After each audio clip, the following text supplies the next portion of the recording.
이상민 행정안전부 장관이 일으킨 쿠데타 논란으로 뉴스룸을 시작합니다. 지난 주말 전국 경찰서장들이 회의를 했죠. 경찰국 신설에 대한 의견을 모으는 자리였습니다. 그런데 이에 대해 뜬금없는 발언이 나왔습니다. 하나회의 12.12 쿠데타에 준하는 상황이다. 경찰의 모임을 전두환 씨가 주도했던 사조직 그리고 군사 반란에 빗댄 겁니다. 발언 자체도 그렇지만 여기에 담겨있는 장관의 인식이 특히 문제로 보입니다.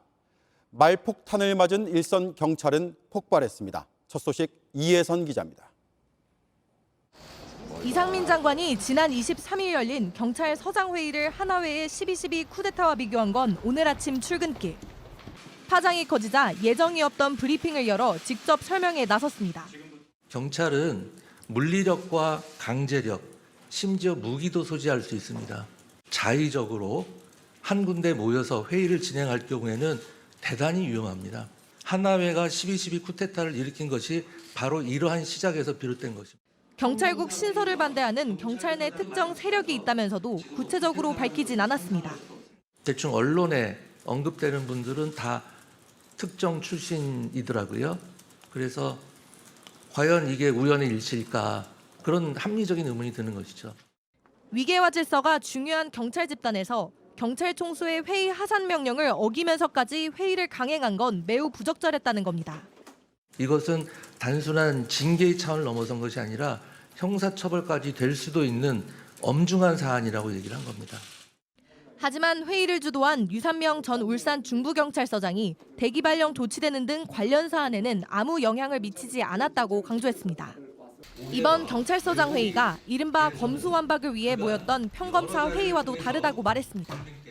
지금 경찰 수뇌부의 명백한 집회 금지 및 해산 명령이 있었음에도 불구하고 철저한 계급 사회이고 위계 질서가 중요한 집단에서 그 명령을 정면으로 위반한 것입니다.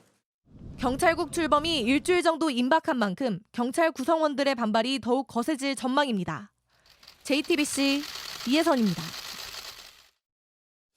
네, 졸지에 쿠데타 세력으로 매도된 경찰관들은 들끓고 있습니다. 장관에게 부끄러움을 알라고 직격했습니다. 경찰청 앞에는 근조 화환이 줄을 이었습니다. 국민의 경찰은 죽었다며 일선 경찰들이 보냈습니다. 이어서 홍지용 기자입니다. 경찰 내부망에 올라온 글입니다. 경찰로 일한 지 17년 만에 처음 글을 써본다며 모이면 다 쿠데타인가라고 되묻습니다. 총경회의는 토론일 뿐이라면서 이상민 장관을 향해 부끄러운 줄 알라고도 썼습니다. 이 장관이 경찰의 무기 소지와 특정 출신 주도를 언급한 것과 관련해서도 장관이 자극적인 말만 하느냐고 직격탄을 날립니다. 이런 글이 한두 편이 아닙니다. 윤익은 경찰청장 후보자를 지목해 경찰청장이라는 달콤한 유혹에 양심을 속이지 말라며 용단을 내려달라는 글까지 올라왔습니다. 경찰 직장협의회도 대기 발령을 당한 유사명 총경을 응원한다며 경찰청 앞에서 1인 시위에 들어갔습니다. 오로지 국민의 생명과 안전을 지키기 위해서 경찰 생활을 하고 있습니다. 공경이 회의 한 번 한 걸 가지고 쿠데타라 합니까? 이번 주 내내 서울역에서 경찰국 신설을 막아야 하는 이유에 대해 국민들에게 적극 홍보하겠다는 입장입니다. 직장인 익명 커뮤니티에 모인 경찰들은 경찰 지휘부를 비판하는 차원에서 경찰청 앞으로 익명의 근조 화환을 보내기도 했습니다. 이처럼 경찰 내부 반발이 들끓는 가운데 중간 간부들 사이에서 회의를 열자는 목소리도 커지고 있습니다. 김성종 서울광진경찰서 경감이 전국 현장 팀장 회의를 열자고 한 데 이어 류근창 마산동부경찰서 양덕지구대장은 전국 지구대장과 파출소장도 함께하자고 제안했습니다. 이런 가운데 경찰청은 전국 시도경찰청에 단체 행동을 하지 말라고 공문을 내려보냈습니다. 해산을 지시했는데도 강행하거나 언론 인터뷰로 상사의 명령을 부정 비난하는 행위 등 구체적인 금지 사례까지 담고 있어 일선 경찰의 반발이 더 커질 수 있다는 우려도 나옵니다. 윤 후보자는 조금 전 퇴근길에 기자들과 만난 자리에서 유 총경에 대한 대기 발령을 철회할 생각이 없다고 밝혔습니다. 제가 참모들과 상의해서 독자적으로 판단한 부분입니다. 그 책임 정도가 중하다고 판단을 해서 대기 발령을 한 것이고. 그러면서 30일 예고된 현장 팀장 회의 등 더 이상의 집단 행동을 자제해달라고 말했습니다. 이 장관의 쿠데타 발언에 대해서는 사안을 엄중하게 본 결과라고 답했습니다. JTBC 홍중입니다. 네, 경찰청이 사실상의 인터뷰 금지령을 내렸습니다. 하지만 지금 일선 경찰관 한 분이 뉴스룸 인터뷰를 위해 기다리고 있습니다. 전국 지구대장 파출소장 모임을 제안한 마산 동부경찰서 양덕 지구대장 류근창 경감입니다. 경찰 직장협의회 회장을 지내기도 했습니다. 바로 만나보겠습니다. 경감님, 오전에 저희와 인터뷰를 약속하셨습니다. 그런데 오후 늦게 경찰청에서 지침을 내렸습니다. 비판적인 인터뷰를 하지 말라는 내용이죠. 이 인터뷰로 징계를 받을지도 모르는데 괜찮으십니까? 많이 걱정은 되는데요. 사실 제 징계보다 행안부의 경찰국 설치가 더 걱정이 되는 마음에 용기를 내었습니다. 예. 우선 인터뷰에 응해 주셔서 감사합니다. 모이지 말라거나 인터뷰하지 말라는 연락을 직접 받지는 않으셨습니까? 예, 제가 직접 받지는 못했고요. 방금 전 그 기자분의 말씀으로 이제 알았습니다. 예. 하나회, 12.12 쿠데타, 심지어 총칼을 동원할 수 있는 집단이라는 얘기까지 나왔습니다. 정부가 왜 이런다고 보십니까?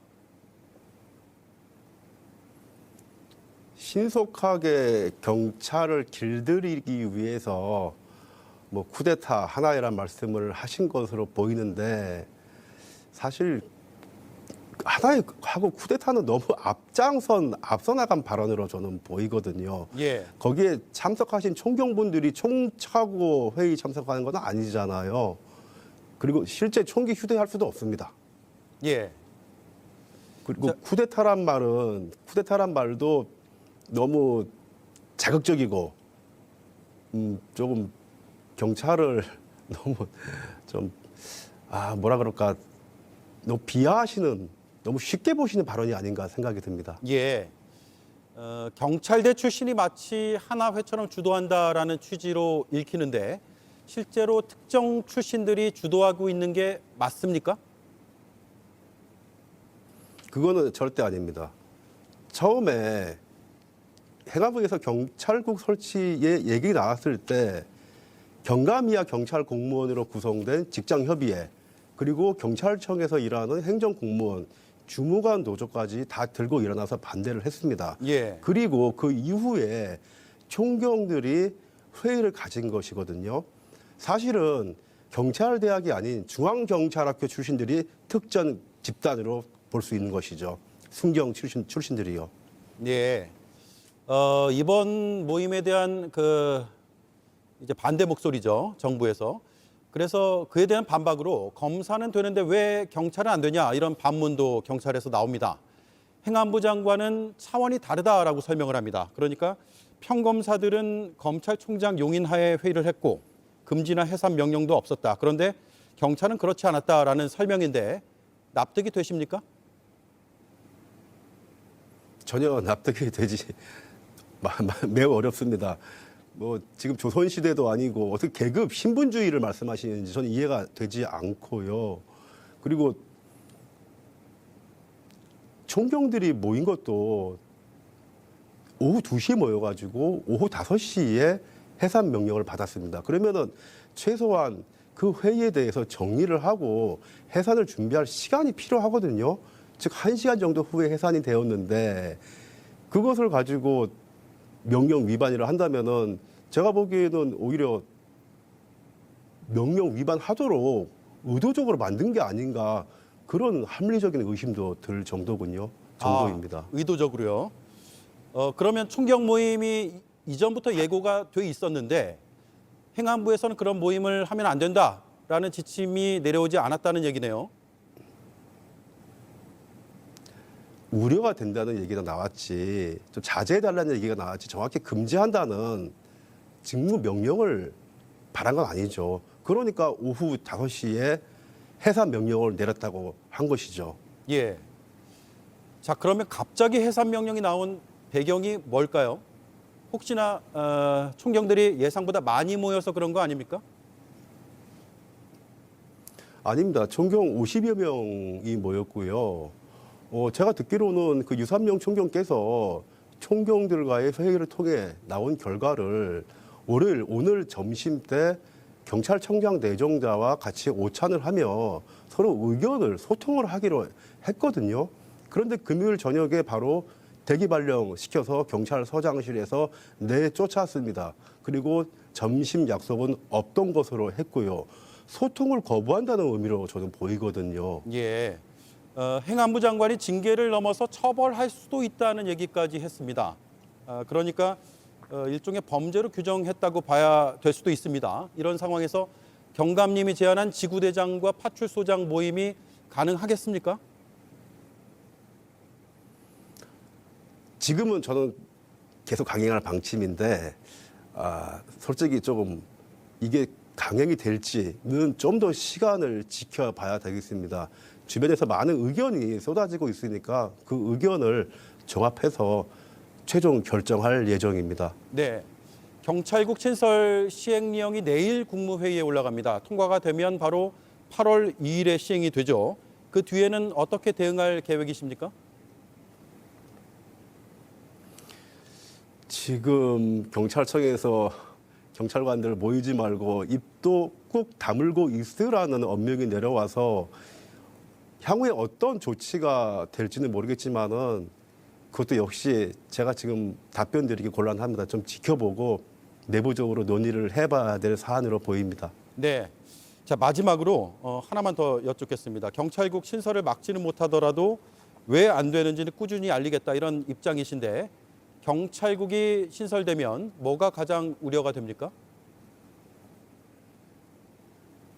국민 여러분께서 쉽게 알 수 있도록 설명드리면요. 지금 경찰력가 많이 좋아하실 거예요. 지금 범죄도시 2가 엄청난 대박을 터뜨리고 있잖아요. 그런데 같은 경찰 영화가 있습니다.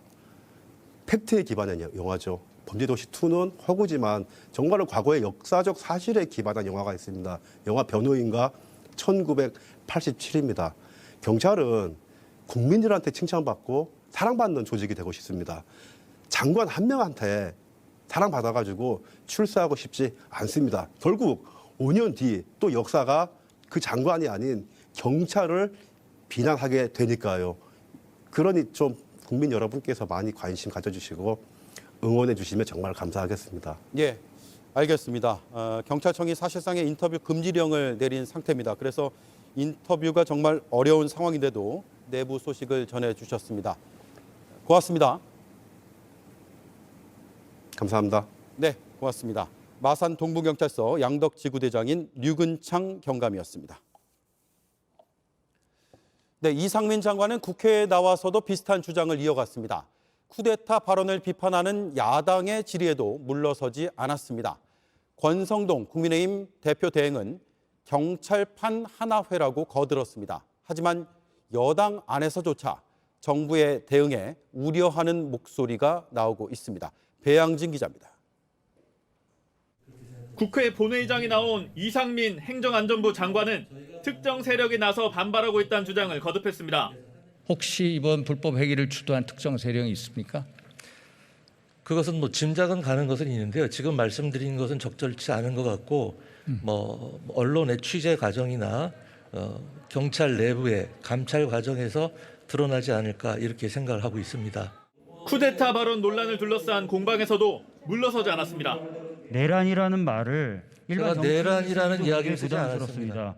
쿠데타가 내란입니다. 좀 다릅니다. 좀 다릅니까? 네, 그렇습니다. 쿠데타하고 내란이 다르다는 거의 유일한 학설이 나온 것 같습니다. 국민의힘 지도부는 지원 사격에 나섰습니다. 권성동 국민의힘 대표 직무대행도 경찰의 집단 행동에 대해 본질은 항명을 모의하는 경찰판 하나회라며 쿠데타란 주장을 폈습니다. 하지만 국민의힘 안에선 강경 대응이 경찰을 자극하고 사태 해결을 어렵게 한다는 우려도 나옵니다. 한 국민의힘 의원은 JTBC에 경찰국 신설이 내용은 옳지만 과정이 투박해 연착륙할 기회를 놓쳤다고 했습니다. 또 다른 의원도 극단적 대립은 양쪽 모두에 안 좋다고 말했습니다. 더불어민주당은 앞서 김대기 대통령 비서실장이 경찰 모임을 비판한 걸 들어 윤석열 대통령의 개입 의혹을 제기했습니다. 대통령의 지시를 받은 것이다 라고 우리는 해석합니다. 그러면 이 문제에 윤석열 대통령이 직접 올라탔다. 민주당 일각에선 이 장관에 대한 탄핵을 촉구하는 주장도 나왔습니다. JTBC 배양진입니다. 네, 행안부 장관의 하나회 발언을 취재기자와 좀 더 뜯어보겠습니다. 임지수 기자가 나와 있습니다. 12.12 쿠데타까지 꺼낸 건 결국 경찰대 출신을 겨냥한 것으로 보이는데 발언 당시의 상황을 다시 한번 정리해 볼까요? 네, 오늘 이상민 장관이 출근길에 아주 작심을 한 모양으로 이렇게 기자들 앞에서 한 얘기인데요. 이렇게 발언을 하고 1시간쯤 뒤에는 행안부 출입 기자들을 상대로 즉흥 기자회견을 통보했습니다. 네. 그 자리에서도 수위 높은 발언들을 이어가는데요. 보시면 물리력과 강제력을 갖추고 무장까지 할 수 있는 조직이 상부 해산 명령을 어기고 자기들이 모여서 이렇게 정부 시책에 반대하는 것은 대단히 위험하다. 하나회 쿠데타도 이렇게 시작됐다. 이런 말을 했습니다. 네. 이 장관은 마치 전두환 군부 당시에 군내 사적 조직이었던 하나회처럼 지금 경찰의 반발을 주도하고 결집시키고 있는 특정 그룹이 있다고도 했는데요. 직접 언급하진 않았지만 경찰대 출신들을 저격한 것이라는 분석이 우세합니다. 행안부가 지금 내놓은 경찰 제도 개선안 중 하나가 바로 경무관 이상의 고위급 진출에 있어서 승진 대상자 20%를 비경대 출신으로 채우겠다라는 거거든요. 그러니까 마치 경찰대 출신들이 자신들의 이익을 지키기 위해서 목소리를 내고 있다라는 취지의 그런 주장을 편 것으로 보입니다. 네, 하나회하고 비교하기는 어렵겠죠. 헌법을 파괴하고 무력으로 정권을 찬탈했기 때문에 이번 사안과는 완전히 다릅니다. 이상민 장관이 형사처벌 받을 수도 있다 이렇게 얘기를 했습니다. 그렇게 할 근거가 있습니까? 네, 이상민 장관은 이번 사태를 복종 지시 의무를 위반한 범죄라고 판단하고 있습니다. 네. 이게 단순히 징계를 하고 넘어갈 사안이 아니다 이렇게 못 박았는데요. 경찰청장 후보자가 말렸는데도 경찰서장들이 모여서 회의를 한 것은 국가공무원법을 어긴 불법 집단 행위라고 규정한 겁니다. 하지만 이런 의견을 주고받는 회의를 한 것을 두고 집단 행동이다 이렇게 몰아붙이는 건 좀 과하다는 의견이 우세합니다. 네. 과연 경찰서장들이 주말에 좀 모여서 이렇게 경찰국에 대한 의견을 주고받는 것을 공무집행이라고 할 수 있겠느냐. 그리고 나아가서 경찰청이 그걸 말렸다고 해서 그걸 직무상의 명령으로 볼 수 있느냐. 이런 반박도 나오고 있습니다. 네. 오히려 이 사건이 징계가 이루어져서 법정에 가거나 하면 오히려 해산 명령이나 또는 어떤 징계 처분 같은 것이 위법하다고 판단이 나올 수도 있다. 이런 법조계 해석도 있고요. 물론 이상민 장관은 그렇다고 해서 꼭 경찰들을 형사처벌하게 된 말은 아니다. 이렇게 한 발 물러서긴 했습니다. 네. 형사처벌이 될 수도 있다라는 표현을 썼다가 또 꼭 그렇게 하려는 건 아니다라는 얘기로 앞뒤가 네. 좀 안 맞는 것 같습니다. 검사들이 검수완박 법안에 반발해서 많이 모였잖아요. 네. 그때하고 지금은 다르다라고 주장을 합니다. 어떻게 봐야 됩니까? 네, 그래서 야권에서는 검로경불이라는 말까지 나오고 있습니다. 네. 검찰이 하면 로맨스, 경찰이 하면 불륜이냐 이런 비아냥인데요. 올 초 떠올려 보시면 이렇게 검수완박 법안 통과를 막기 위해서 전국의 검사들이 일과 시간에 모여서 평검사회의, 부장검사회의, 지검장회의 줄줄이 했었습니다. 네. 그럼 이렇게 검사들이 모인 것도 다 형사처벌 대상이고 범죄냐 이렇게 따져 묻는 건데요. 이상민 장관은 검사들의 회의의 경우 검찰의 수장인 검찰총장이 용인했던 사안이고 이번과는 좀 다르다 이렇게 주장을 하고 있습니다. 또 무기를 소지한 경찰 간부들, 지역 치안 책임자인 경찰 간부들이 제복을 입고서 이렇게 상관의 명령을 어긴다는 것은 훨씬 더 위험한 상황을 부를 수 있다 이렇게 주장을 하고 있습니다. 네. 검사들이나 경찰들이나 단체 의사표시를 한 것인데 경찰에 대해서는 차별적 시각이 있는 거 아니냐 이런 생각도 듭니다. 경찰이 장관이 이렇게 강하게 나가는데도 계속 반발하는 핵심 이유는 뭘까요? 네, 경찰 조직에는 지난 수십 년간 정치 권력에 휘둘리면서 수사 중립성이나 또 독립성을 위협받아온 어떤 집단적인 기억이 있습니다. 행안부 장관의 직접 통제 아래에 들어가게 된다면 국민에게 칭찬받는 경찰이 아니라 장관님에게 칭찬받는 그런 경찰로 전락할 우려가 있다라는 건데요. 네, 조금 전 인터뷰에서도 그런 얘기를 전해줬죠. 네, 그렇습니다.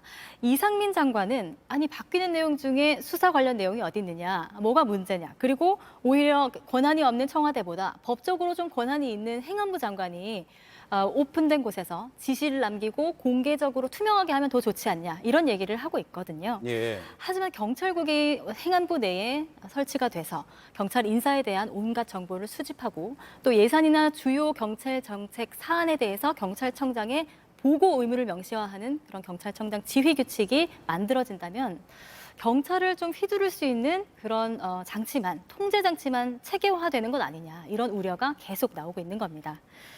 문제의 경찰국의 법적 근거는 만들어졌고요. 입법 예고를 마치고 내일 국무회의 업무 보고를 앞두고 있습니다. 계획대로라면 다음 주죠. 8월 2일에 이 경찰국이 탄생하게 되는데요. 이런 이상민 장관의 발언들로 반대론자들의 목소리는 더욱 거칠어질 수밖에 없어 보입니다. 네, 임지수 기자 잘 들었습니다. 윤석열 정부 출범 이후 첫 국회 대정부 질문이 오늘부터 시작됐습니다. 정권 교체로 공격과 수비가 뒤바뀐 여야 의원들은 정치 현안을 놓고 충돌했고 질의에 나선 전직 법무부 장관과 현직 법무부 장관의 설전도 치열했습니다. 최규진 기자입니다. 첫날 정치 외교 안보 분야 대정부 질문에서 야당은 한동훈 법무부 장관을 정조준했습니다. 문재인 정부 마지막 법무부 장관인 박범계 의원은 첫 질의에서 법무부 인사정보관리단 설치가 법치농단이라고 주장했습니다. 인사정보관리단장 장관을 보임한다라고 그렇게 끼워넣게 했습니다. 즉 업무는 없는데 직위는 만들었어요. 이게 법치농단이에요. 저는 거기에 동의하지 않습니다. 제가 이 일을 하는 것이 잘못이라면 과거 정부에서 민정수석실에서 했던 인사 검증 업무는 모두 위법입니다. 박 의원은 한 장관이 월권을 행사한다고 주장했지만 한 장관이 사실과 다르다고 맞섰습니다. 국무총리를 검증하고 대통령 비서실장을 검증하고 대통령의 수석들을 검증할 수 있는 왕 중의 왕 1인 지배 시대, 그걸 한동훈 장관이 지금 하고 있는 거예요. 그렇지 않습니다. 인사혁신처의 업무고요. 밀실에서 진행되던 인사검증 업무를 부처의 통상 업무로 전환한 것입니다. 박 의원은 30분 가까운 질의 동안 세 차례나 한 장관을 지목해 질문을 이어갔습니다. 잠시 질의를 멈추고 기싸움도 벌였습니다. 2달째 넘는 공석인데 대검검사급, 고검검사급, 평검사 전부 다 한동훈 장관이 다 해버렸습니다. 이런 전례가 있어요? 과거에 의원님께서 장관이실 때 검찰총장을 완전히 패싱하시고 인사를 하신 것으로 백도 없는 말 하지 마십시오. 대통령실 사적 채용 논란을 두고서 민주당은 민간인의 국정 개입이나 다름없다고 지적했습니다. 한덕수 총리는 일반 경력직과 별정직 채용 절차가 다르다며 어느 정부에서도 추천을 받고 검증을 거쳐서 채용하고 있다고 답변했습니다. 여야는 탈북어민 북송 사건을 놓고도 정부를 상대로 대리전을 펼쳤습니다. 국민의힘은 당시 문재인 정부의 조치는 헌법에 위배된다고 했고 민주당은 통일부가 정치적인 판단으로 결론을 뒤집은 거라고 맞받았습니다. JTBC 최규진입니다. 오늘 여성가족부는 대통령 업무 보고를 했습니다. 이 자리에서 윤석열 대통령은 여가부 폐지를 서두를 것을 지시했고 여가부 역시 기존 계획보다 서두르겠다고 했습니다. 김나한 기자입니다. 여성가족부의 대통령 첫 업무 보고는 정책에 초점이 맞춰졌습니다. 1인 가구와 은퇴자 지원, 아이돌봄이 확대 등 기존 국정과제입니다. 김현숙 장관은 업무 보고에 앞서 여가부 폐지는 논의 대상이 아니라고 선을 그었습니다. 아마 오늘 대통령님과의 얘기에서는 이 부분은 나오기 어렵지 않을까 저는 그렇게 예상하고 있습니다. 하지만 윤석열 대통령은 여가부 폐지 방안을 마련하라고 다시 한번 강조했습니다. 업무 보고와 상관없이 별도의 지시를 내린 겁니다. 마지막으로 대통령은 여가부 업무를 총체적으로 검토하여 여가부 폐지 로드맵을 조속히 마련하라고 지시했습니다. 이번 지시로 여가부 폐지 논의는 좀 더 빨라질 전망입니다. 현재 여가부 내에 조직 개편을 위한 전략 추진단을 통해 진행 중인 논의 일정도 조율될 가능성이 높습니다. 앞서 여러 의견을 폭넓게 듣고 결정하겠다고 했지만 일정 부분 축소가 불가피한 겁니다. 여가부 고위 관계자 역시 좀 더 의견을 많이 들으려 했는데 대통령이 빨리 하라고 하니까 빨라질 것 같다고 밝혔습니다. 다만 이번 지시가 실제 여가부 폐지로 이어질지는 지켜봐야 합니다. 여가부를 폐지하려면 국회에서 정부 조직법 개정안이 통과돼야 하지만 과반 의석의 민주당은 여전히 여가부 폐지를 반대하고 있습니다. 한편 여가부의 오늘 업무 보고엔 저소득 한부모 가족 지원을 확대하겠다는 방안도 담겼습니다. 또 남성 성폭력 피해자를 위한 지원 시설도 내년에 서울에 한 곳 마련하겠다고 했습니다. JTBC 김나한입니다. 밤늦게 택시 잡기가 어렵자 정부가 몇 가지 방안을 검토하고 있는 걸로 알려졌습니다. 정 안 될 경우에는 타다 같은 렌터카 택시에 대한 규제를 느슨하게 푸는 내용도 담겨 있는데요. 효과가 있을지 또 택시업계 반응은 어떤지 오원석 기자가 취재했습니다. 도로까지 뛰어내려가 손을 들어봐도 아예 1차선까지 뛰어가도 밤늦은 시간 택시 잡기는 하늘의 별 따기보다 어렵습니다. 사회적 거리두기가 풀리면서 택시 승객이 늘었는데 택시 숫자는 늘지 않다 보니 벌어진 일입니다. 거의 택시가 잡히질 않아가지고 1시간 기다릴 때도 있고. 안 잡히는 경우가 많아가지고 그때는 좀 계속 기다렸던 것 같아요. 예전에는 한 20-30분 넘게 그래도 기다렸던 적도 있는 것 같아요. 이러자 국토부는 최근 대통령 업무보고 때 심야 택시난 해소 방안을 내놨습니다. 우선 심야 탄력 요금제는 오후 10시에서 다음 날 새벽 2시 사이에 요금을 정해진 심야 할증보다도 올려받을 수 있는 제도입니다. 택시는 지금보다 잘 잡힐 수 있지만 소비자의 부담이 훨씬 커질 수 있습니다. 소비자가 택시를 부를 때 기사들에게 목적지를 알려주지 않는 블라인드 호출도 검토 중입니다. 택시 기사들이 장거리나 번화가 중심으로 골라 잡는 걸 막기 위해서입니다. 재작년 논란 끝에 종료된 타다 베이직 같은 렌터카 택시 서비스를 다시 늘리는 방안도 검토하고 있습니다.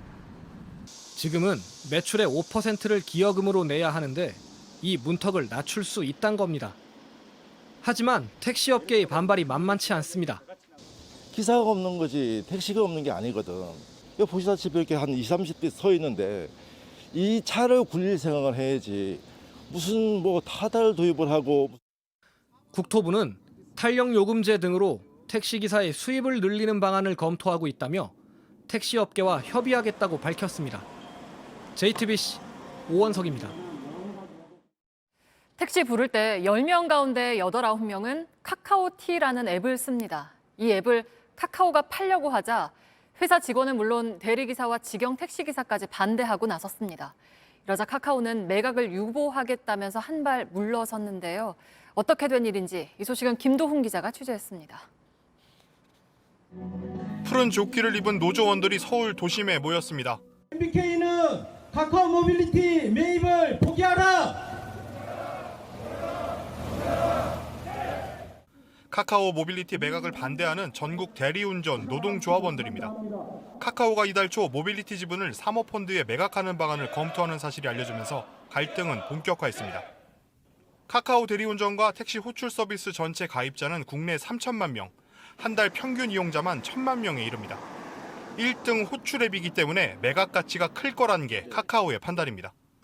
노동자들은 생존권을 위협받을 거라고 걱정합니다. 카카오 대리운전 노동자 17만 명과 카카오티 블루 택시기사 3만 명만 합쳐도 관련 노동자가 20만 명이 넘습니다. 이들은 수익을 극대화하려는 사모펀드의 특성상 기사들에게 받는 수수료를 올릴 거란 불안감이 큽니다. 이렇게 되면 소비자에게 받는 호출 수수료도 뛸 수 있다는 게 기사들의 판단입니다. 카카오 모빌리티 직원들도 반대하는데 내부에서 노조 가입률이 70%를 넘겼습니다. 카카오 모빌리티는 지분 매각 추진을 유보하고 임직원들의 의견을 더 듣겠다고 밝혔습니다. 구성원과 협의체를 만들어 카카오 공동체 내에서 사회와 함께 성장할 수 있는 방안을 제안하고 찾겠다는 겁니다. 사회적 책임을 다하지 않는다는 비판 여론이 커지면서 부담이 커지자 한 발 물러섰다는 관측이 나옵니다. 하지만 국민 호출 기업이라 불리는 카카오가 정작 공존과 상생에 대한 고민은 부족했던 게 아니냐 비판은 피하기 어렵게 됐습니다. JTBC 김도울입니다. 네, 오늘부터 뉴스룸은 인구 붕괴 문제를 집중 보도합니다. 0.84명, 여성 1명이 평생 낳을 걸로 예상되는 평균 출생아 수입니다. 3년 연속으로 전 세계 꼴찌입니다. 재작년부터는 신생아 수보다 사망자 수가 많아지기 시작했습니다. 경제력의 핵심인 15세부터 64세 인구는 2019년부터 이미 줄고 있습니다. 경제뿐 아니라 사회의 모든 분야에서 많은 문제들이 예상됩니다. 테슬라의 일론 머스크는 이런 주장까지 했습니다.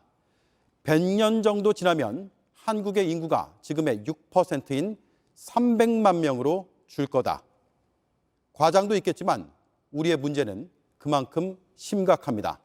먼저 산업 현장부터 보겠습니다. 정원석 기자입니다. 전북 군산 조선소의 한 철판 절단 공장입니다. 2017년 현대중공업 군산 조선소가 가동을 중단하면서 80명이 일하던 공장엔 이제 19명밖에 없습니다. 그런데 최근 분위기가 달라졌습니다. 일감이 늘면서 내년부터 현대중공업 조선소가 다시 돌아가게 됐기 때문입니다. 그런데 정작 조선소 주변 업체들은 걱정이 태산입니다. 조선업 위기와 코로나 사태를 겪으면서 사람들이 빠져나간 뒤로 지금은 내국인은커녕 외국인도 구하지 못하는 실정입니다. 지금 조선업이 다시 활성화되는 시기에 와 있다고는 하나 그때 당시에 떠났던 그 숙련된 기술자들이 다시 돌아오질 않습니다. 그 용접공의 그 최고 단가가 약 한 16만 원에서 18만 원 정도 됐는데 지금 최근에 용접공의 그 단가가 23만 원에서 25만 원까지 폭등해 있는 상태입니다. 사람 구하기 힘든 건 수도권도 마찬가지입니다. 경기도 김포시의 한 박스 공장. 더 쓰고 싶어도 구하지 못해 외국인 노동자는 2명만 있었는데 수소문 끝에 일주일 전 우즈베키스탄에서 2명을 더 데리고 왔습니다. 중소기업들은 외국인을 구하는 게 비용 절감 차원이라는 건 옛날 얘기라고 말합니다. 또 외국인도 나름대로의 몸값이 또 높아져 있어요. 그래서 어느 정도의 급여를 안 맞춰주면 자꾸 다른 데로 가려고 그러고 최저임금 가지고는 도저히 뭐 어떻게 해볼 도리가 없어요. 왜냐하면 내국인이 부족하고 외국인도 부족하니까. 특히 주조, 금형, 용접 같은 뿌리 산업에서 일하려는 내국인은 점점 더 줄고 있습니다. 이 때문에 외국인을 못 구하면 공장을 돌리기 어려운 지경입니다. 이러한 현상은 앞으로 인구 절벽 현상과 더불어 더 심화할 것으로 보입니다.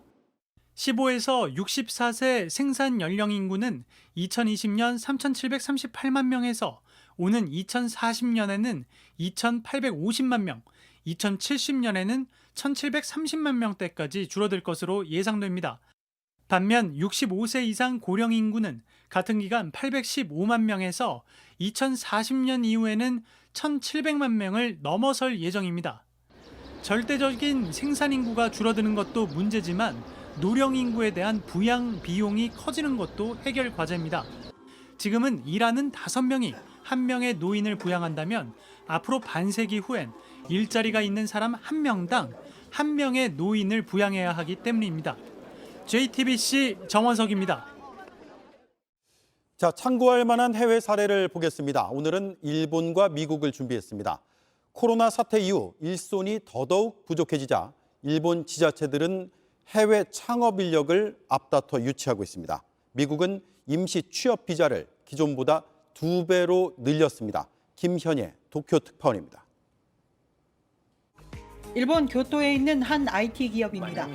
이 기업의 앱을 이용하면 음식 주문도 하고 결제도 할 수 있습니다. 대만과 중국 국적의 해외 유학생들이 세운 스타트업에서 만든 겁니다. 창업 2년 만에 직원이 17명으로 늘었습니다. 일본에서 외국인이 창업해 체류하려면 자본금 약 4,800만 원 이상이 필요합니다.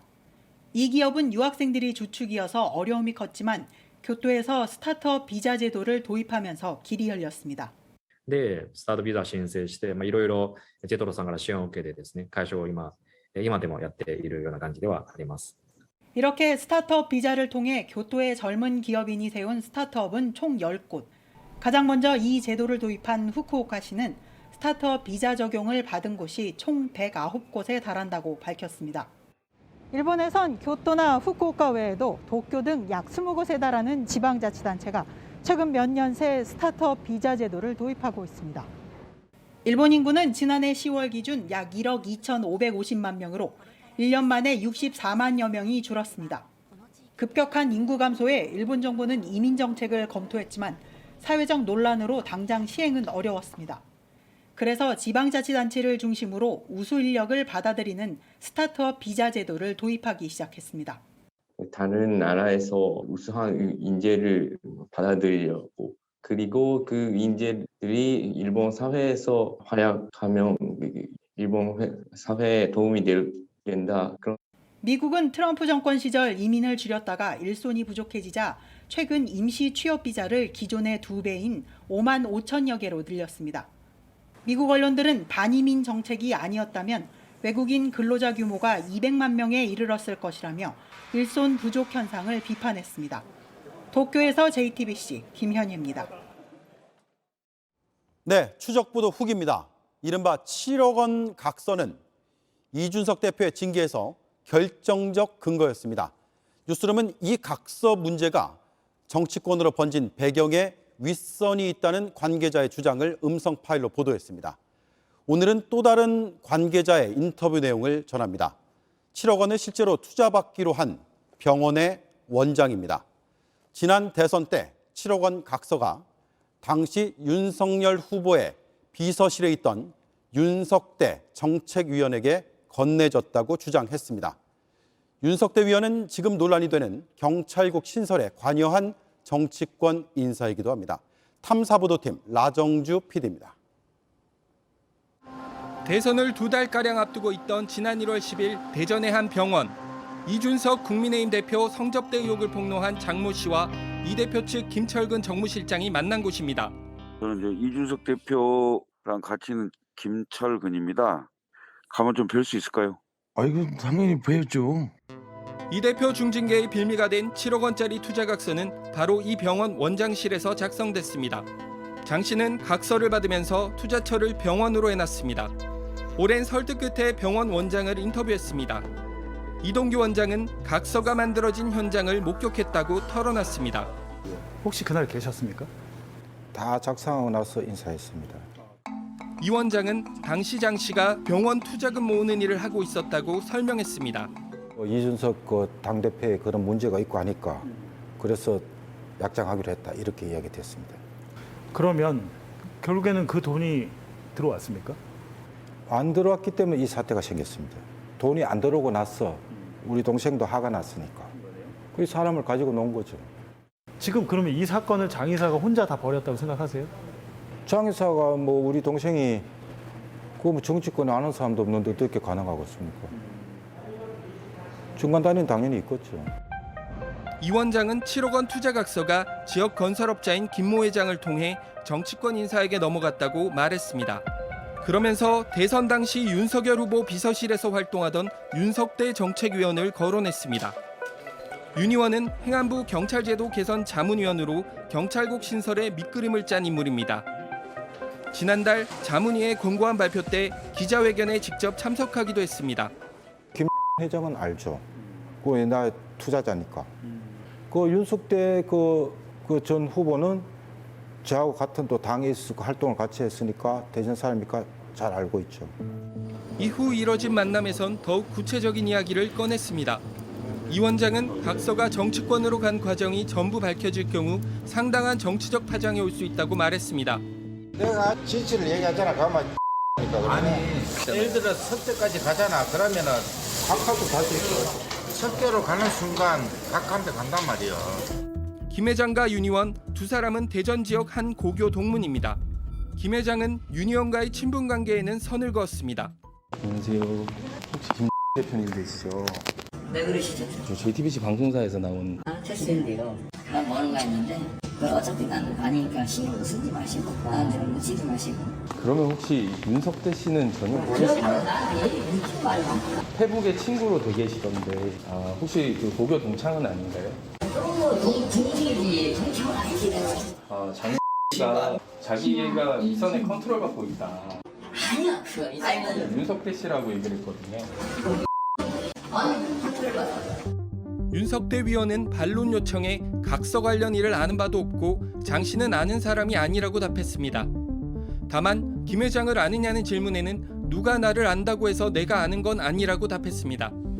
이동규 원장은 자신이 말할 수 있는 상황이 되면 공개적으로 모든 것을 다 밝히겠다는 입장을 내놨습니다. JTBC 라정주입니다. 경기도 군남댐 근처에서 북한 주민으로 추정되는 시신이 발견돼 경찰이 수사하고 있습니다. 이런 비슷한 일이 이달에만 4번째입니다. 정재윤 기자입니다. 지난 23일 오전 8시 25분쯤 경기도 연천 임진강 군남댐 부근에서 한 여성의 시신이 발견됐습니다. 시신은 인근을 지나가던 야영객이 발견해 경찰에 신고했습니다. 발견 당시 시신은 부패가 진행돼 나이 등을 추정할 수 없었던 걸로 전해집니다. 다만 여성이 입고 있던 상의엔 북한 김일성 주석과 김정일 국방위원장의 초상이 담긴 배지가 달려 있었습니다. 경찰은 시신이 북한 주민일 가능성이 큰 걸로 보고 있습니다. 경찰은 국립과학수사연구원에 부검을 의뢰한 상태입니다. 조사 결과에 따라서 북한 주민으로 판명이 될 경우 통일부로서 필요한 조치를 취할 계획입니다. 지난 2일과 5일, 16일 등에 경기 인천 지역에선 북한에서 떠내려온 걸로 보이는 어린이와 영아 시신이 잇따라 발견됐습니다. 장마철 폭우 이후 북한과 연결된 하천에선 북한 주민일 가능성이 있는 시신이 계속 나오고 있습니다. JTBC 정재윤입니다. 무더위에 건조한 날씨까지 겹치면서 지구 곳곳에서 산불이 끊이지 않고 있습니다. 미국은 이런 기후 변화에 대응하기 위해서 국가 비상사태를 선포할지 고민 중입니다. 최윤경 기자의 보도입니다. 시뻘건 불길이 수백 년 된 나무를 태웁니다. 미국 캘리포니아의 요세미티 국립공원이 사흘째 계속되는 산불로 몸살을 앓고 있습니다. 이미 축구장 5,000개 면적을 태웠고 주민 6천여 명은 긴급 대피했습니다. 유럽도 상황이 심각합니다. 포르투갈과 스페인, 이탈리아 산불에 이어 그리스의 유명 휴양지 레스보스 섬도 불길에 휩싸였습니다. 40도가 넘는 폭염에 건조한 날씨가 계속되자 산불이 걷잡을 수 없이 퍼진 겁니다.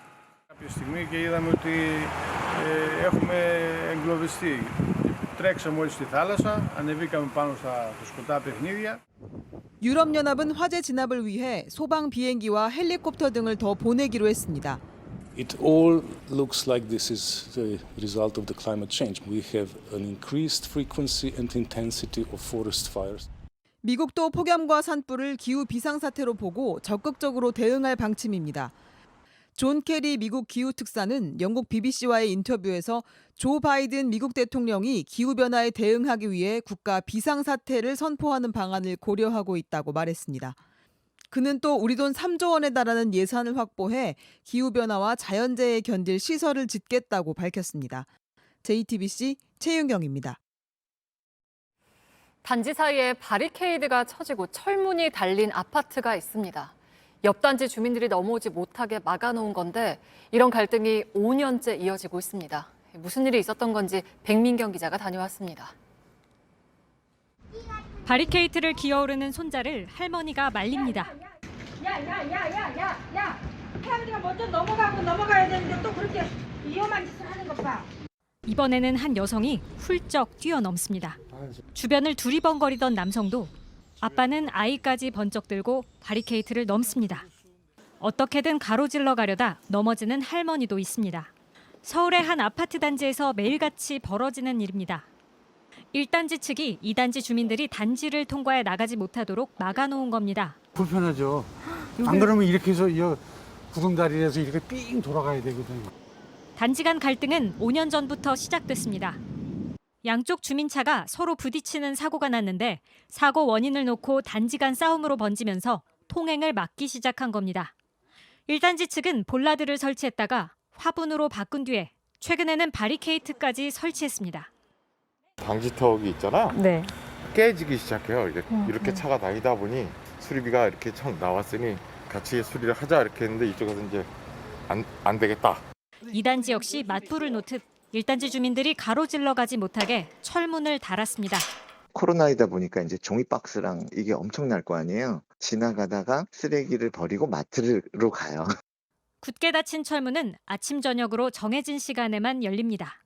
이 시간대 이제 저는 요때 잠그고 열고 다른 분이 이제 열고 닫고 하는 거죠. 2년 전에는 서울시가 중재에 나서기도 했습니다. 우여곡절 끝에 합의안이 나왔지만 이행 방법을 놓고 다시 충돌하면서 결국 없던 일이 됐습니다. 양쪽 모두 이 싸움이 서로에게 좋지 않다는 걸 알고 있습니다. 대화로 풀어가야 한다는데도 고개를 끄덕입니다. 네. 우리는 지금 열어놓고 기다리고 있는 중이니까 언제든지 1, 2차가 서로 협의하자 그러고. 철문을 달긴 했지만 문을 열 수 있잖아요. 저희도 화해를 원하고. 하지만 먼저 손 내밀기를 주저하면서 하루하루 불편함은 계속되고 있습니다. 친구 만나러 갈라도 못 가고 친구도 못 오고 이거 좀 해결해 줘봐 이거. JTBC 백민경입니다. 물가가 계속 오르자 아껴 쓰는 방법을 온라인으로 서로 공유하는 사람들이 있습니다. 또 20, 30대를 중심으로는 하루에 한 푼도 안 써보는 게 유행처럼 번지고 있는데요. 장서윤 기자도 도전해봤습니다. 입사 1년 차 25살 직장인 전다예 씨는 올해부터 가계부를 써 소셜미디어에 올리기 시작했습니다. 외식비 부담이 커졌기 때문입니다. 일주일에 최소 3일은 도시락을 싸서 출근합니다. 3개월 가계부 분석을 했는데 식비 비중이 제일 높았었거든요. 일주일에 5번 20일 먹으면 한 15, 6만 원 하는 게 적은 비중은 아니라는 생각이 들었고 오른 집값도 이유입니다. 내 월급으로는 절대 집 못 산다. 지금이라도 정신 차리고 돈 모아서 하루빨리라도 집을 사야겠다. 하루에 좀 돈 안 쓰는 날도 기록해보자. 이처럼 젊은 세대를 중심으로 아껴 쓰는 습관을 상징하는 무지출 챌린지가 번지고 있습니다. 돈을 아예 안 쓸 순 없지만 한 달에 며칠 이상 돈 안 쓰는 날을 늘려 절약하는 겁니다. 방법을 소셜미디어에 공유하고 꼭 부자가 되자며 서로 응원하기도 합니다. 한 영상은 조회수 37만 회를 기록했습니다. 직접 도전해봤습니다. 출근 수단은 버스에서 공공자전거로 바꿨습니다. 한 달 이용권 5천 원을 결제했는데 2만 5천 원 가량을 쓰던 버스 요금에 비하면 한 달에 2만 원 가량을 절약한 셈입니다.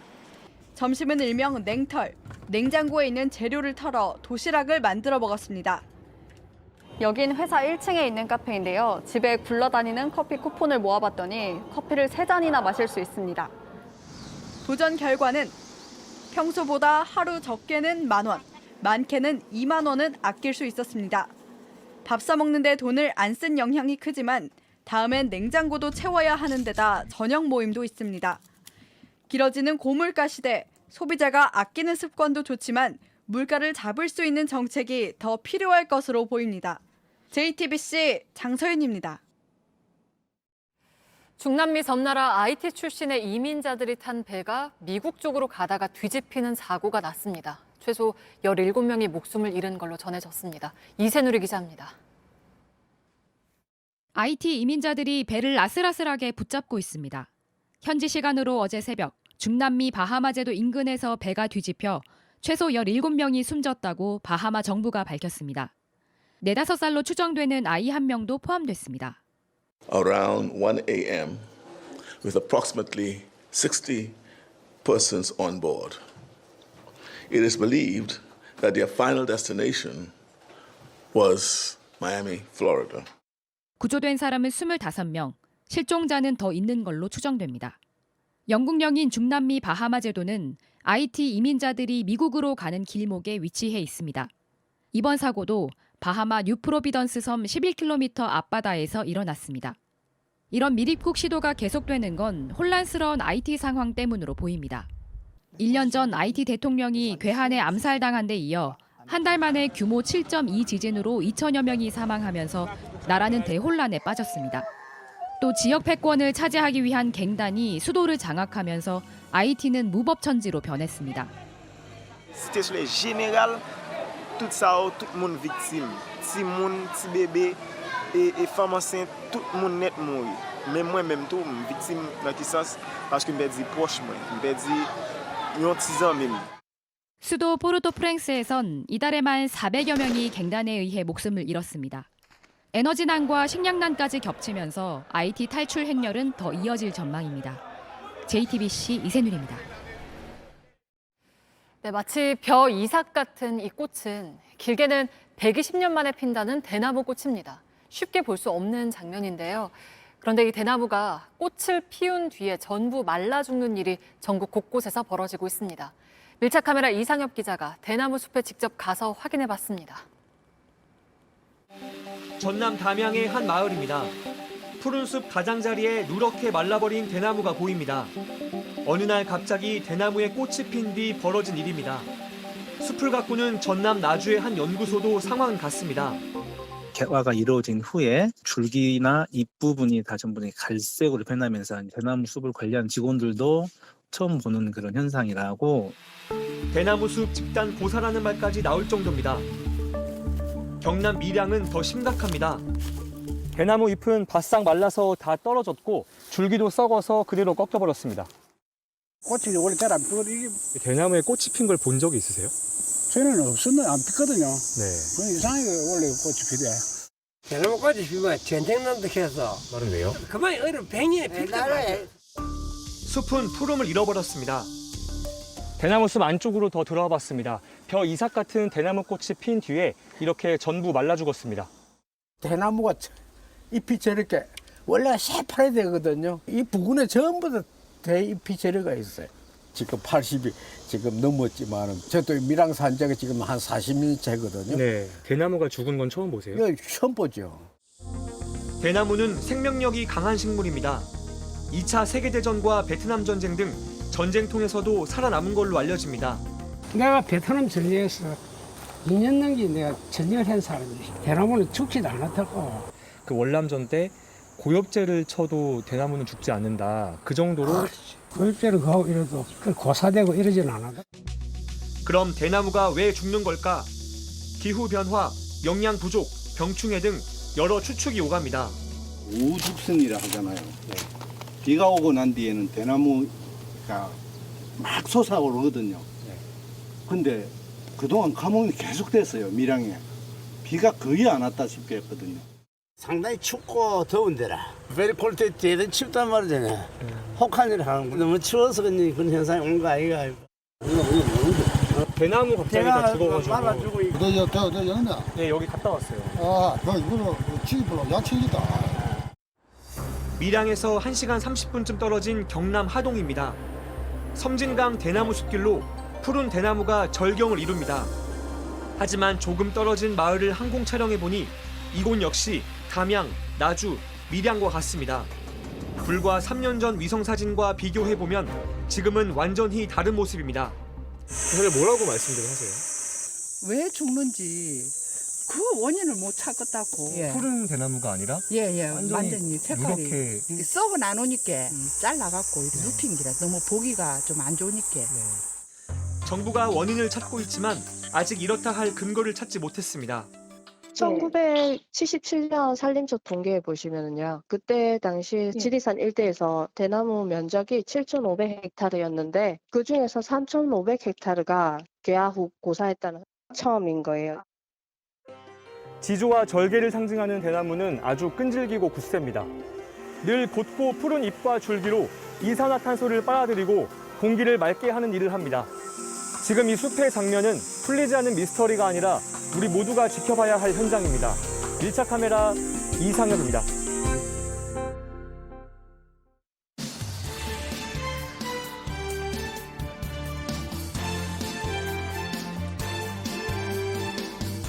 뉴스피의 신문 이야기 백브리핑 시작합니다. 첫 번째 브리핑, 모두 떠나랍니다. 본격적인 여름 휴가철입니다. 윤석열 대통령도 날 전 휴가 계획 있냐는 질문에 이렇게 답했죠. 대통령 여름 휴가 계획이 어떻게 되세요? 아직 세우지 않았습니다. 가긴 가시나요? 글쎄 좀 여러 가지 좀 어려운 상황들이 좀 해소되면은. 당시 그 어려운 상황, 대우조선해양 하청노조 파업 사태를 말한 거였는데요. 이 첨예한 현안이었던 만큼 이를 뒤로하고 휴가를 가기엔 좀 부담이 있던 시기였죠. 또 이런 이유도 있었습니다. 원래는 그 여름 휴가를 저도를 계속 갔다고 하는데 그 거제도라서 좀 생각을 하고 있다가 지금 대우조선 때문에 좀 어떻게 할지 지켜보고 있습니다. 그렇습니다. 이 저도 이승만, 박정희 등 전직 대통령들의 단골 여름 휴가지였죠. 전직 대통령 박근혜 씨도 첫 여름 휴가를 저도에서 보냈고 또 아버지와 함께 보낸 추억을 떠올리듯 해변엔 저도의 추억이라 쓰는 모습을 공개하기도 했습니다. 그런데 이 앞서 파업 진행된 조선소가 바로 이 저도와 같은 거제 지역에 있죠. 그러다 보니 윤 대통령 이 고민이 됐단 건데요. 다만 지난 주말 파업 사태가 일단락이 됐고 다음 주 이 휴가를 떠난다고 합니다. 이 대통령의 휴가지는 그 자체가 기밀이기 때문에 사전에 알리진 않고 추후 필요에 따라 이 공개를 하는데요. 대통령실 관계자 이 몇 가지 지적을 좀 들여다보고 고민하고 있는 것으로 안다고 했습니다. 그나저나 윤 대통령 휴가 계획이 있다면서 당부한 게 있는데요. 이 대통령실 직원은 물론이고 공무원들도 모두 휴가를 가라고 말입니다. 에너지를 충전하고 또 내수 경제 진작에 기여하는 차원에서 모두 떠나란 건데요. 저도 한번 떠나볼까요? 자, 한때 이런 광고가 유행했었죠. 열심히 일한 당신 떠나라. 네, 떠나서 일은 완전히 잊고 새로운 에너지를 충전해와라 뭐 이런 뜻일 텐데요. 하지만 이 무한 책임을 져야 하는 대통령의 자리, 과연 휴가라고 다 일을 잊을 수 있을까요? 특히나 물가 대란에 맞물려 지지율 뚝 떨어진 윤 대통령, 휴가 내내 국정 동력을 되찾을 방법 고민하게 될 것 같습니다. 다음 브리핑은요, 배탈로 끝난 쇼입니다. 한 남성이 이 컵으로 강물을 뜹니다. 양이 적은 듯 한 번 더 가득 채우더니 벌컥벌컥 마십니다. 그러자 주변에선 카메라 플래시와 함께 이렇게 환호가 터져 나오고요. 이 바관트만이라는 인도 펀자브주 총리입니다. 이날 행사는 바로 보이는 이 강 정화 사업 22주년 기념식이었는데요. 그리고 그 강물을 마시는 걸 보여준 건 정화 사업이 성공적이다. 이 강이 깨끗해졌다는 걸 몸소 입증해 보이겠다 이런 거죠. 이런 제가 한번 먹어보겠습니다. 이 같은 퍼포먼스는 정치인들의 단골 소재죠. 당장 일본에서는 방사능 오염수를 방출하기로 결정한 일본에선 이 총리가 직접 후쿠시마 물로 재배한 딸기 등을 먹어 보이거나 또 과거엔 후쿠시마 원자로 옆 샘물을 직접 마신 차관도 있었죠. 이 주민 불안을 달래고 또 정부 정책을 홍보하는 차원일 겁니다. 앞서 강물을 마셔 보인 인도 주 총리도 마찬가지였을 텐데요. 하지만 이틀 뒤 이 복통에 시달려 병원으로 이송이 됐다고 합니다. 뒷말이 무성하자 총리 측은 건강검진을 받기 위해 간 거고 하루 만에 퇴원을 했다라고 전했는데요. 다만 이 강물 한번 보면요. 육안으로 봐도 떠마실 수 있는 수준은 아닌 것 같은데 이 많은 사람이 의심을 하듯 이 정치적 쇼가 이 배탈 때문에 들통난 건 아니었을까요? 오늘 백브리핑 여기까지입니다.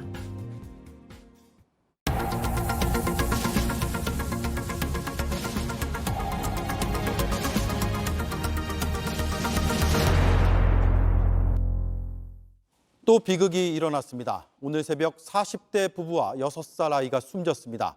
부모는 경제적 어려움을 비관해온 것으로 알려졌습니다. 권민재 기자입니다. 굳게 닫힌 현관문에 폴리스 라인이 붙어 있습니다. 오늘 새벽 2시쯤 이곳에 살던 40대 A씨 부부가 숨진 채 발견됐습니다. 함께 있던 6살 아들도 쓰러진 채 병원으로 옮겨졌지만 결국 숨졌습니다. 지인이 이들 가족 가운데 한 명으로부터 위급한 문자를 받았다며 신고한 지 1시간 만입니다. 해당 문자에는 가족이 극단적 선택을 하려고 한다는 내용이 담겨 있었습니다. 현장에서는 직접 쓴 메모 형태의 유서도 발견됐습니다. 가족들에게 미안하다, 빚에 시달려 힘들었다는 내용이 담긴 것으로 파악됐습니다. A씨 가족은 최근 주변에도 경제적인 어려움을 호소해왔던 것으로 알려졌습니다. 경제적인 건 좀 많이 힘들었다고 들었어요. 오전에도 항상 나가고 했는데 어느 순간부터 안 나가시더라고요. 저녁에 대리운전 뛰시고 새벽에 오시고. 경찰은 일산화탄소 중독에 의한 사망으로 추정하고 부검을 의뢰했습니다. 지인과 친척 등 관계자 조사와 함께 계좌 압수수색을 통해 채무관계 등을 구체적으로 살펴볼 예정입니다. JTBC 권민재입니다. 도로를 달리던 정동 킥보드가 굴착기와 부딪혔습니다. 보호장비 하나 없는 킥보드가 하필 무겁고 두꺼운 중장비와 충돌한 겁니다. 킥보드 운전자는 현장에서 숨졌습니다. 이런 사고 지난 5년 동안 10배 넘게 늘었습니다. 정영재 기자입니다. 도로 한편을 주차 차량들이 메웠습니다. 이렇게 주차한 차량 옆에 승합차 한 대가 또 정차합니다. 사실상 도로 하나가 완전히 막힌 상황. 커다란 굴착기가 지나가나 싶더니 전동 킥보드와 헬멧이 도로에 나뒹굽니다. 주정차 차량을 피해가던 전동 킥보드와 굴착기가 부딪힌 겁니다. 킥보드에 타고 있던 40대 남성은 현장에서 숨졌습니다. 안전모를 쓰고 있었지만 별 도움이 되지 못했습니다. 포크레인은 중앙선 진행 방향으로 1차선에 있었고요. 사고 당하신 분은 그 중앙선 사이에 있었어요. 킥보드 운전자는 일용직 노동자였습니다. 근처 공장에서 일한 지 며칠 되지 않았는데 주차 공간이 부족해 킥보드로 출퇴근을 했습니다. 킥보드는 자전거 도로로 우선 달려야 하고 없을 때는 도로로 가야 합니다. 사고 현장은 자전거 도로가 있었지만 주차 차량으로 막혀 있었습니다. 6시, 5시 반에 오면 계속 가다가 저희 무차 얘기를 하고 신고를 하고 간도 안 해줬어요. 킥보드는 운전자가 완전히 노출되어 있고 높이가 낮아 다른 차량 시야에서 벗어나기 일쑤입니다. 지난해 전동 킥보드 교통사고는 1,700건이 넘습니다. 5년 전과 비교하면 10배 넘게 늘었습니다. 올해까지 숨진 사람만 56명에 이릅니다. 개인에게만 주의하라고 당부할 상황은 이미 지났습니다. JTBC 정영재입니다. 네, 중국 유명 담배를 국내에서 불법으로 만든 일당이 적발됐습니다. 조잡하고 가짜 티가 나는데 값싸게 판매하자 30만 보루가량 팔려 나갔습니다. 배승주 기자입니다. 말린 담뱃잎이 공장 바닥에 쌓여 있습니다. 공장 안에선 기계가 굉음을 내며 돌아갑니다. 불법으로 담배를 만드는 현장입니다. 여기서 분쇄를 해서 이쪽으로 가서 이쪽으로 가져가서 여기 실제로 포장을 하는 거예요. 30대 A씨와 중국인 여성 B씨 등 3명은 지난해 11월 낙동강 주변 빈 공장을 빌렸습니다. 수제 담배를 만든다는 명분으로 중국에서 담뱃잎을 수입했습니다. 제조기계 6대도 들여와 중국 유명 담배 상호를 무단으로 붙였습니다. 중국 국저 불법 체류자 5명을 데려와 숙식을 제공하고 일을 시켰습니다. 주로 야간 작업을 많이 하니까 공장에 일거리가 많아서 그래 작업하는 줄 이렇게 생각했지. 이들이 만든 담배는 경고성 문구나 주요 성분 함유량도 적혀 있지 않았습니다. 조잡하게 만든 가짜였지만 불티나게 팔려나갔습니다. 중국에서 진품 담배는 한 갑에 10,000원짜리인데 10갑이던 한 보루를 10,000원에 판매한 겁니다. 수개월 동안 약 29만 보루를 만들어 18억 원 넘게 벌었습니다. 유해 성분 유무에 대해서도 지금 파악을 할 수가 없습니다. 경찰은 담배 사법 위반 등 혐의로 21명을 검거하고 이 중 A씨와 B씨 등 3명은 구속했습니다. JTBC 배승주입니다. 네, 전국 대부분 지역에 폭염특보가 내려진 가운데 밤사이 곳곳에 열대야 현상이 나타날 거란 예보입니다. 내일 전국의 낮 최고 기온은 서울과 광주 33도, 대전과 대구 34도 등 전국이 27도에서 34도의 분포를 보이겠습니다. 네, 장관의 말폭탄이 덮친 하루였습니다. 이런 모진말은 공론의 장을 망칩니다. 오늘 여기까지입니다. 그리고 뉴스룸이 다음 주부터 7시 50분에 방송됩니다. 그만큼 더 알차게 준비하겠습니다. 고맙습니다.